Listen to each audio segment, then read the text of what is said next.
یہ جو میں نے بتایا کہ اطاعت کلی، ہمہ تن، ہمہ وقت، ہمہ وجوہ، جزوی اطاعت نہیں، بس یہ ذرا نوٹ آف کاشن ہے۔ اگر ہم اللہ کا ایک حکم مانیں گے ایک نہیں مانیں گے، یہ جزوی اطاعت ہے، یہ اللہ کو قبول نہیں ہے۔ اللہ کی طرف سے تو یوں سمجھیے کہ پیکج ڈیل ہے، ٹیک اٹ اور لیو اٹ، لینا ہے تو پورا لو ورنہ دفع ہو جاؤ، اللہ کو تمہاری ضرورت نہیں ہے، تمہیں اللہ کی ضرورت ہے۔ یا ایھا الذین آمنوا ادخلوا فی السلم کافہ، اے ایمان والو اسلام میں داخل ہونا تو پورے کے پورے ہو، ادھورے نہیں۔ اور سورہ بقرہ کی آیت نمبر 85 کے اندر تو جو وعید آئی ہے، افتؤمنون ببعض الکتاب وتکفرون ببعض، کیا تم ہماری کتاب، ہماری شریعت کے کچھ حصے کو مانتے ہو اور کچھ کو رد کرتے ہو؟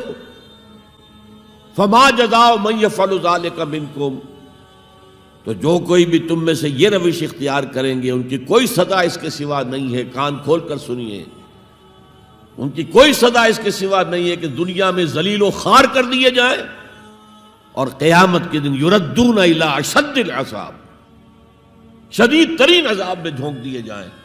وما اللہ بغافل عما تعملون، اللہ غافل نہیں ہے، بے خبر نہیں ہے، لا علم نہیں ہے اس سے کہ جو تم کر رہے ہو۔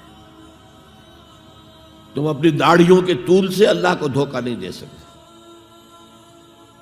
تم اپنے پائجاموں کو ٹخنوں سے اوپر رکھے اللہ کو دھوکہ نہیں دے سکتے کہ تم بہت متبع رسول ہو، تم اپنے عمروں اور حجوں سے اللہ کو دھوکہ نہیں دے سکتے، اللہ کو معلوم ہے کہ حرام کی کمائی سے حج کیا ہے تم نے،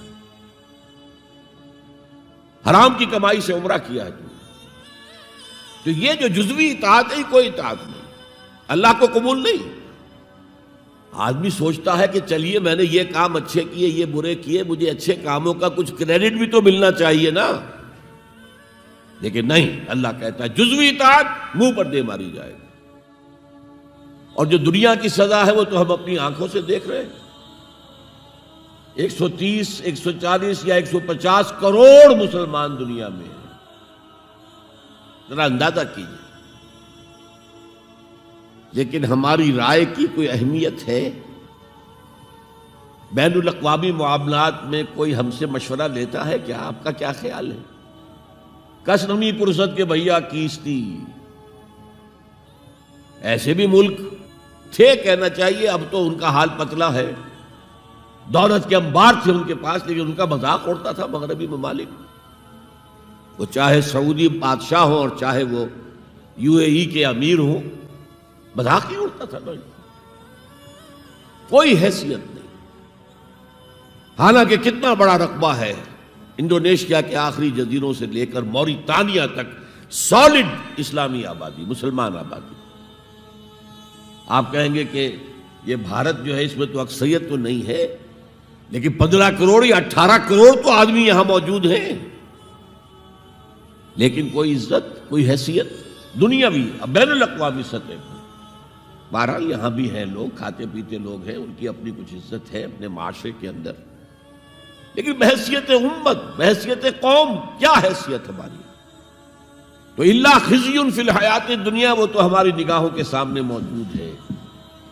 اب قیامت کے دن کے بارے میں جو دھمکی اللہ نے دی ہے، وَيَوْمَ الْقِيَامَةِ يُرَدُّونَ إِلَىٰ أَشَدِّ الْعَذَابِ، قیامت کے دن شدید ترین عذاب میں جھونک دوں گا۔ اس پر اللہ سے معافی طلب کی جا سکتی ہے، دعا ہی کی جا سکتی ہے، اللہ ہم پر رحم فرمائیے۔ یہ میں نے آپ کے سامنے رکھا ہے فارمولہ، اللہ کی اطاعت جمع اللہ کی محبت، دے گو ٹو میک عبادت۔ یہی دو الفاظ آتے ہیں اللہ کے رسول کے لیے بھی صلی اللہ علیہ وسلم۔ اللہ کے رسول کی اطاعت یہ تو اسلام کا بنیادی تقاضا ہے،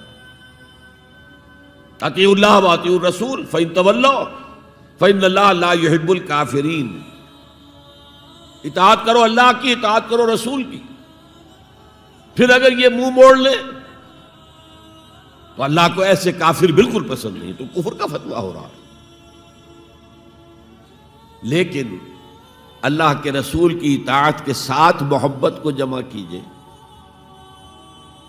میں نے ابھی آپ کو حدیث سنائی ہے، حضور نے فرمایا لا یؤمن احدکم حتی اکون احب الیہ من والدہ وولدہ والناس اجمعین، تم میں سے کوئی شخص مومن ہو ہی نہیں سکتا جب تک کہ میں اسے محبوب تر نہ ہو جاؤں، اپنے باپ سے، اپنے بیٹے سے اور تمام انسانوں سے۔ تو اللہ کے رسول کی اطاعت جمع اس کی محبت۔ اس محبت کے ضمن میں ایک واقعہ یاد آیا جس سے اندازہ ہوگا کہ کس قدر اپنائیت تھی، کتنا قرب تھا حضور کے اور حضرت عمر فاروق رضی اللہ تعالیٰ عنہ کے مابین۔ ایک مرتبہ حضور دریافت کرتے ہیں حضرت عمر سے، عمر تمہیں مجھ سے کتنی محبت ہے؟ اب آپ سوچئے، ذرا سا بھی مغایرت کا باریک سا پردہ بھی اگر کہیں ہو تو کیا یہ سوال کیا جا سکتا ہے؟ تو انتہائی قریبی شخص سے ہی کیا جائے گا، تمہیں مجھ سے کتنی محبت ہے؟ عرض کیا آپ مجھے دنیا کے ہر انسان سے بڑھ کر عزیز ہیں۔ فرمایا اور اپنی جان سے؟ اب ذرا سا توقف کیا حضرت عمر نے، الان ہاں اب میں یہ بھی کہتا ہوں کہ آپ مجھے میری جان سے زیادہ عزیز ہیں۔ تو حضور نے فرمایا اب آئے ہو مقام مطلوب پر۔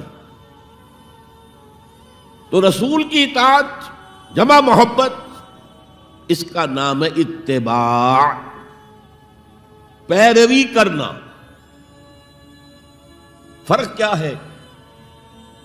اطاعت کی جاتی ہے حکم کی، اور پیروی کی جاتی کسی کے نقش قدم کی، چاہے اس نے حکم دیا ہو چاہے نہ دیا ہو،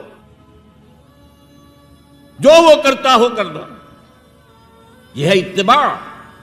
یہ اطاعت سے بہت بلند شے ہو گئی۔ مثال کے طور پر یہ چھوٹی چھوٹی مثالیں، اصل اتباع کیا ہے وہ میں بعد میں عرض کروں گا۔ کوئی ایک صحابی بدو باہر سے آئے، ایک ہی دفعہ حضور کو دیکھا، حضور اس وقت اس حالت میں تھے کہ آپ کے بٹن جو ہے کھلے ہوئے تھے گریبان کے، انہوں نے پھر ساری عمر اپنے گریبان کے بٹن نہیں لگائے۔ میں نے اللہ کے رسول کو اس حال میں دیکھا ہے، میں تو ان کی پیروی کروں گا، حضور نے کوئی حکم تو نہیں دیا تھا۔ تو یہ جو محبت، شدید محبت کے تحت جو بات آئے گی اس کا نام اتباع ہے،